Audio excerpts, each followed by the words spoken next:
देखिए, आज 15 अगस्त है। स्वतंत्रता दिवस की हार्दिक शुभकामनाएँ सभी फ्रेंड्स को। आज हम फिर अपनी उसी परंपरा को दोहराते हुए 15 अगस्त मना रहे हैं। परंपरा कहने से मतलब वही कि हम 15 अगस्त को आज़ाद हुए और हम 15 अगस्त की तिथि को अपनी आज़ादी मनाते हैं। ये आज़ादी हमको जो है बहुत सारी कीमतों को चुकाने के बावजूद मिला है। देश को आज़ाद कराने में करीब 6,32,000 क्रांतिकारियों ने अपने प्राणों की शहादत दी और तब जाकर के हमें आज़ादी मिली। और ये ऐसे क्रांतिकारी हैं जो गणना में हैं और न जाने कितने ऐसे हैं जो अनगिनत अपने जो है प्राणों का बलिदान कर चुके हैं और हम उन्हें याद नहीं कर पाते हैं इस कारण क्योंकि वो हमारी लिस्ट में हमारी अकाउंट है उसमें शामिल नहीं हो पाते हैं। लेकिन उन अज्ञात और ज्ञात जो भी क्रांतिकारी हैं उनको प्रणाम। वही कि भेद गया है दीन अश्व से जिनका मर्म ताजों के साथ न जिनको आती धर्म आती शर्म किसी देश में किसी भेष में करते कर मानवता का संस्थापन ही जिनका धर्म ज्ञात नहीं ज्ञात अज्ञात जिनको उन्हें प्रणाम सत प्रणाम। तो जो उन्हें प्रणाम सोहनलाल द्विवेदी करते हैं वो क्रांतिकारियों को संबोधित कविता है। वही क्रांतिकारी जो वास्तव में देश के लिए अपना सर्वस्व न्यौछावर कर देते हैं। जो है राष्ट्रकवि दिनकर जी ने भी श्रद्धांजलि देते हुए वीरों को लिखा। ये मुख्यतः इसीलिए है कि जो भी क्रांतिकारी अभी तक हमारे देश के लिए कुछ न कुछ देते आए हैं और आगे जो भी देते रहेंगे उनके प्रति उनके सम्मान के लिए लिखा गया है कि जला अस्थियां बारी बारी छिड़काई जिसने चिनगारी जो चढ़ गए पुण्य वेदी पर लिए बिना गर्दन का मोल कलम आज उनकी है वो जो अगणित लक्षद्वीप हमारे तूफानों में एक किनारी जल जल कर बुझ गए किसी दिन मांगा नहीं स्नेह खोल कलम आज उनकी जय हो। पीकर जिनकी लाल दिशाएं उगल रही लपट दिशाएं जिनके सिंहनाथ से सैमी धरती रही अभी तक डोल कलम आज उनकी जय बोल। तो कलम को आज जय बोलनी है उन वीरों को उन क्रांतिकारियों के लिए जिन्होंने अपना सर्वस्व दिया। तो ये जो आज़ादी है हमें कितने सारे जो है शहादतें देनी पड़ी कितने मूल्य चुकाने पड़े ये कोई बताने की बात नहीं है। न जाने कितने एक दो नहीं है नाम लिया जाए तो कितने नाम लेते लेते हम थक जाएंगे और नाम पूरा नहीं हो पाएगा। तो यानी जो भगत सिंह हो चंद्रशेखर आज़ाद हो सरदार सिंह सराबा हो वासुदेव भगवंत फड़के हो अल्लूरी सीताराम राजू हो रमा देवी हो उमा देवी हो उषा मेहता हो आदि न जाने कितने क्रांतिकारी केना सरकार द्विज नारायण सिद्धू कानून आदि आदि ये सब जो भी क्रांतिकारी रहे हैं उनके प्रति हम कृतज्ञ हुए हैं और उनके सच्चे बलिदान को याद करें। केवल वाचिक से ही नहीं केवल हम उनको वक्ता के द्वारा ही नहीं कि हाँ भगत सिंह का हम सम्मान करते हैं भगत सिंह की जय या सरदार भगत सिंह की या चंद्रशेखर आज़ाद की जय कह देने से मात्र जय नहीं होती। उनके विचारों को आत्मसात करें उनके जो भी आदर्श हैं उनको हम व्यवहार में लाएं।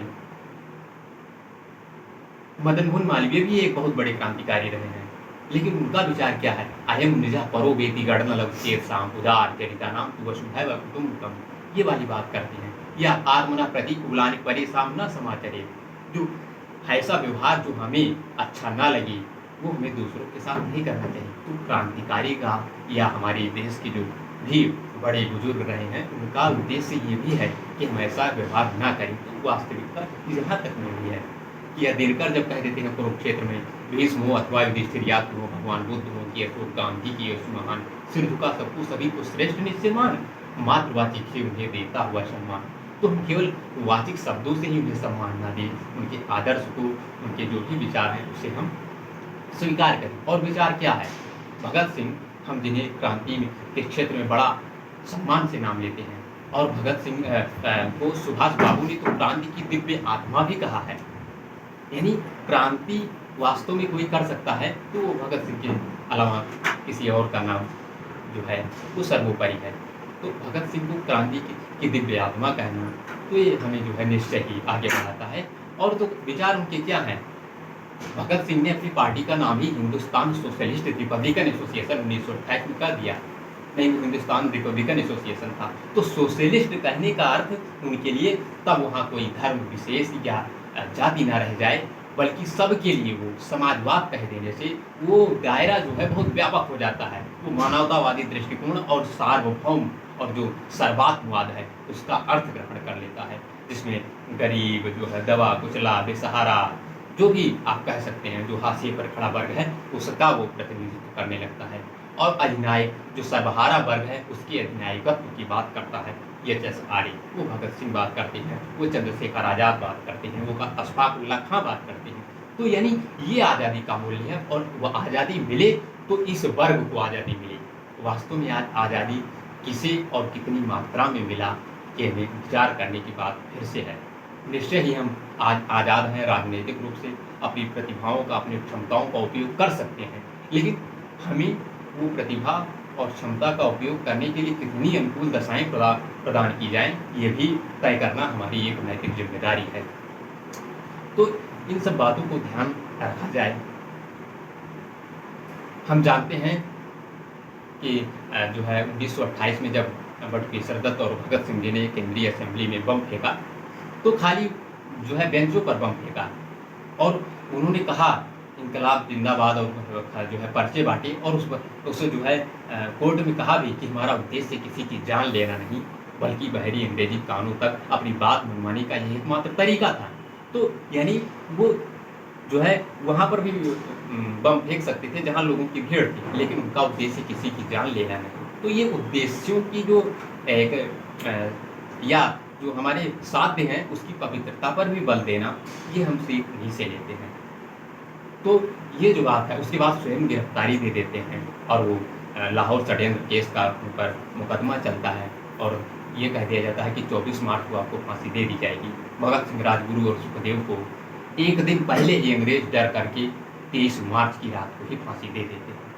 और एक बात और ध्यान रखिए, सरदार किशन सिंह जी अंग्रेजों से एक माफ़ीनामा जो है, मतलब एक पत्र जो है देते हैं कि किसी तरह से आप जो है भगत सिंह की जो फांसी है या इसको माफ़ कर दीजिए, रिहाई थोड़ा कर दीजिए या सज़ा कम कर दीजिए। इस बात को भगत सिंह को जब पता चलता है तो वो अपने भाई जो है को एक पत्र लिखते हैं, छोटे भाई को, और कहते हैं उन्हें तो फिक्र है हरदम नई दर्जे चपा क्या है, हमें भी शौक है देखें सितम की इम्तिहां क्या है। यानी अंग्रेज तो चाहते हैं भगत सिंह टूट जाए, लेकिन हम भी देखना चाहते हैं कि अंग्रेज कितना सितम हम पर ढा सकते हैं। तो जो सितम ढाने वाली बात है, यानी कि हम उसका सामना करेंगे, हारेंगे नहीं, हमारा कोई स्वत्व छीन ले, हमारे अधिकार की वो जो बात करे, अधिकार को छीनने की जो बात करे, ये हमें बर्दाश्त नहीं है। वही कि क्षमा सोती उस भुजंग को जिसके पास धरल हो, उसको क्या जो दंतहीन ऋषिहीन विरीत सरल हो। तो जो विनीत है, सरल है और दंतहीन है, उसके लिए क्षमा का क्या मतलब। तो यानी वो अधिकार के साथ अपने अधिकार को लेने की बात करते हैं। तो निश्चय ही हमें ध्यान देने की बात है कि वो अपने पिता के खिलाफ भी जाते हैं। क्यों? क्योंकि देश से बड़ा फिर उनके लिए कोई नहीं होता है। और वो बड़े जो है जब कोर्ट में जाते हैं तो कहते भी हैं कि क्रांति की इस वेदी में हम अपना यौवन नैवेद्य की तरह लाएं। नैवेद्य कहते हैं जो आप हवन सामग्री के लिए लाई जाती है। तो हम इस वेदी पर अपना जो प्राणों का बलिदान नैवेद्य की तरह लाए हैं, और हम चाहते हैं कि ये बहुत जल्दी आए, निकट आए। यानी ऐसी उत्कट इच्छा अपने देश के लिए, अपने जो है मातृभूमि के लिए, कि मैं हंसते हंसते बलिदान हो जाऊँ। ये जो वास्तव में देश प्रेम की उत्कट इच्छा है, ये होनी चाहिए। और देश प्रेम की वो उत्कट इच्छा ये नहीं है कि हम इसको मार दें, इसको काट दें, इसको नहीं, बल्कि एक दूसरे से प्रेम के साथ। हम जानते हैं कि भगत सिंह बहुत बड़े प्रेमी थे, चंद्रशेखर आज़ाद बहुत बड़े प्रेमी भी थे। 9 अगस्त 1925 में जब काकोरी डाक कांड हुआ, सहारनपुर से जा रही ट्रेन को भगत सिंह, चंद्रशेखर आज़ाद और अशफाक उल्लाह खां आदि लोगों ने लूटा, तो उसका उद्देश्य कुछ और नहीं। 16,000 रुपये की राशि भी अगर हाथ में लगी तो उसका उद्देश्य उनका चोरी का नहीं, व्यक्तिगत लाभ नहीं, बल्कि इसलिए ताकि अंग्रेजों के खिलाफ उनकी जो शोषणकारी नीति है उसके खिलाफ जंग को जारी रखा जाए और निर्दोष और आम भारतीय जनता को उस गुलामी से मुक्त कराया जाए। हम जानते हैं कि दिसंबर 1927 को फिर फांसी दे दी गई, जो है आपके अशफाक उल्लाह खां को आप जानते हैं फैजाबाद जेल में फांसी दे दी गई, और ठाकुर रोशन सिंह इलाहाबाद के नैनी सेंट्रल जेल में, राजेंद्र नाथ लाहिड़ी हमारे ही बगल में गोंडा जेल में फांसी दे दी जाती है, और जो है राम प्रसाद बिस्मिल, बड़ा नाम है क्रांति के क्षेत्र में, उन्हें जो है गोरखपुर जेल में फांसी दे दी जाती है। राम प्रसाद बिस्मिल तो ऐसे बड़े व्यक्ति कि अंतिम क्षणों में वो पानी की मांग कर रहे थे अंग्रेजों से, और पानी पानी कहते थे जब, तो अंग्रेजों ने दूध ला कर दे दिया। ऐसी दरिंदगी और अमानवीयता का व्यवहार देखिए। उसके बाद वो दूध को नकार देते हैं और कहते हैं अब मैं केवल अपनी माँ का दूध पीऊँगा। तो ये महत्वपूर्ण। फिर अब सरफरोशी की तमन्ना अब हमारे दिल में है, देखना है चोर कितना बाजुए कातिल में है। तो अब कातिल में, दुश्मन में कितना जोर है, ये देखने का टाइम आ गया है। वो खाली एक बधी बधाई जो ताकत है उसके खिलाफ उसका उपयोग अब बहुत दिनों तक नहीं कर सकते हैं। तो ये जो बात है वो, और कहते हैं जो है फांसी के तख्ते पर जाने से पहले कि हम राज्य के मरने की कल्पना करते हैं, यानी जो अंग्रेजी राज्य है वो अब बहुत दिनों तक नहीं रहेगा, इसका आगाज हम ये किए जाते हैं। तो ऐसी व्यक्ति जो है अशफाक उल्लाह खान या भी जो भी हो, रोशन सिंह, राजेंद्र नाथ लाहिड़ी या बिस्मिल हों, ये हंसते हंसते काकोरी कांड के केस में इन्हें फांसी दे दी जाती है। और फांसी का तनिक मात्र भी जो किंचित मात्र इन्हें अफसोस नहीं है, बल्कि खुशी है कि मैं मातृभूमि के लिए मर जाऊंगा। वही कि क्रांति की इस वेदी पर हम अपना यौवन नैवेद्य की तरह लाए हैं। तो नैवेद्य की तरह जो लाने की बात है, प्राणों का जो है वो कुछ ना मोल रहना देश के प्रति, अपने राष्ट्र के प्रति, अपने राष्ट्र के लिए, ये बात कोई बतलाता है तो हमारे क्रांतिकारी, हमारे क्रांतिवीर। तो ये जो बात होती है निश्चय में ये हमें प्रेरणा देने के लिए है आज के समय में।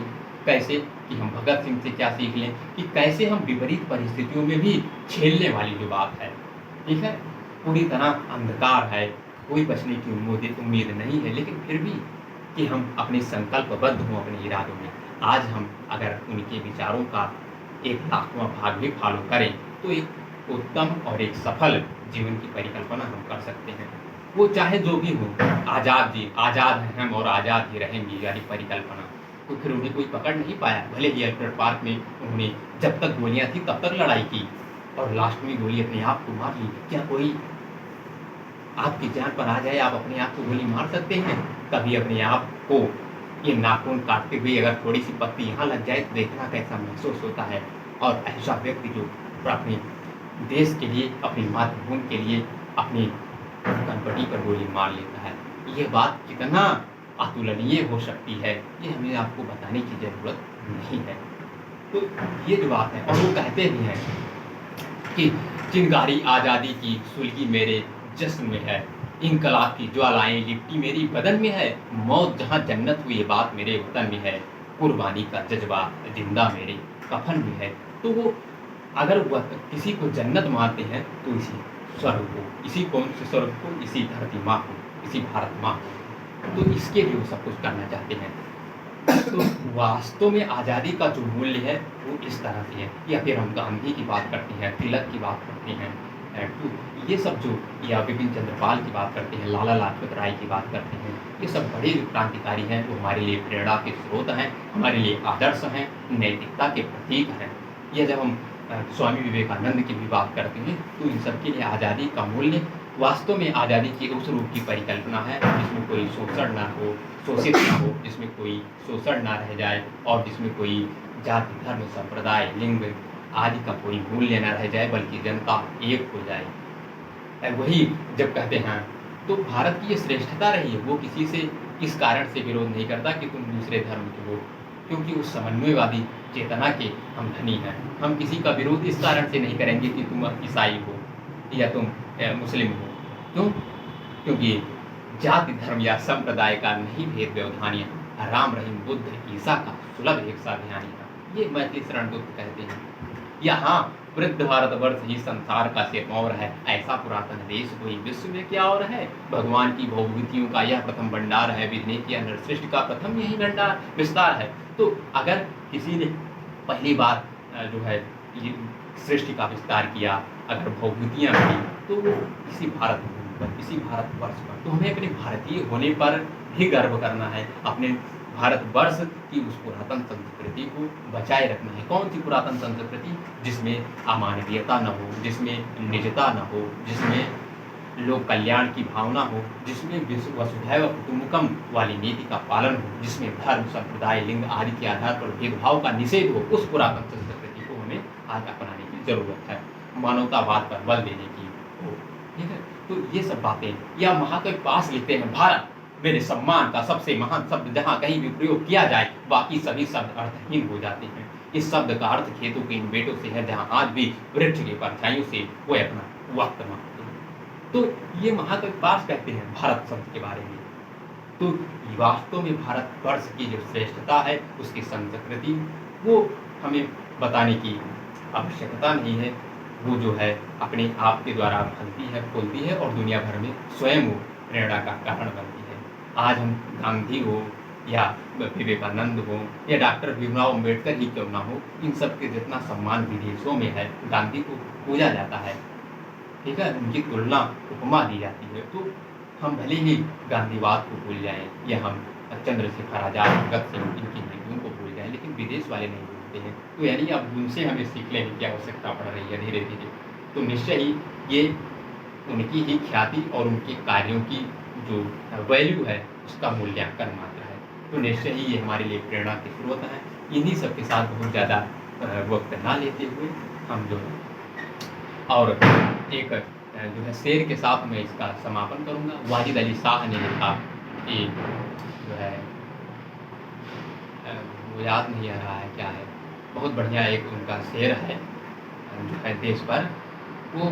तो इन्हीं सब बातों के साथ जो है इसका समापन होगा। हमें अपनी भारतीयता होने पर मैथिली शरण गुप्त ने लिखा, जिसको नहीं निज गौरव तथा निज देश का अभिमान है, वह नर नहीं है, पशु निरा है और मृतक समान है।